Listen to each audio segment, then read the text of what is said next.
Did you know that your paddle could be part of the cause of your elbow pain? I'm Sean Weatherston. I'm a pickleball junkie with more than 20 years experience as a physical therapist and the owner of Altitude Physical Therapy with clinics in Nampa and Caldwell, Idaho. My goal is to help you prevent and treat common pickleball aches and pains using good science and research-based ideas to avoid things like medications, injections, and surgery. And today we're going to talk about how your grip and your paddle can be part of the problem. If your grip is too small, you're going to have the tendency to squeeze the paddle tighter in your hands, which is going to cause a lot more stress on the muscles on the outside of your elbow and can lead to tendonitis and pain over time.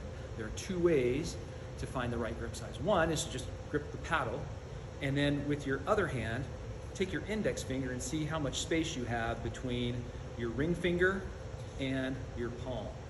All right, so for me, you can see I can really easily put my finger. So how can you fix that? Well, if it's too small, you can buy some overwraps at the store and then try adding that to your grip. Those are going to be an 1/8 to a 1/16 of an inch thick.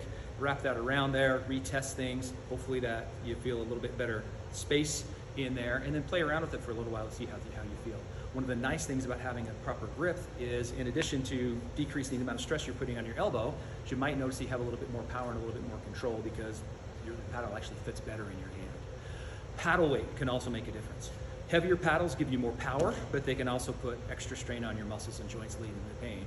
And different paddles can weigh the same amount if you put them on the scale, but depending on how the weight is distributed in the paddle, which is called the swing weight, that can also make a big difference.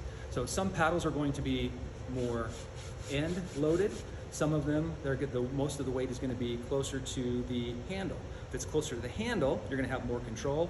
If it's closer to the end, you're going to have more power. But again, that extra power towards the end of the paddle is going to potentially put more stress and wear and tear on your elbow. Hopefully that gives you some ideas of what you can do to help treat that elbow pain. If you have additional questions or want a video on a certain topic, leave us a comment. Lastly, more videos are always in the works, so hit that like, follow, or subscribe button to make sure you have access to our latest updates.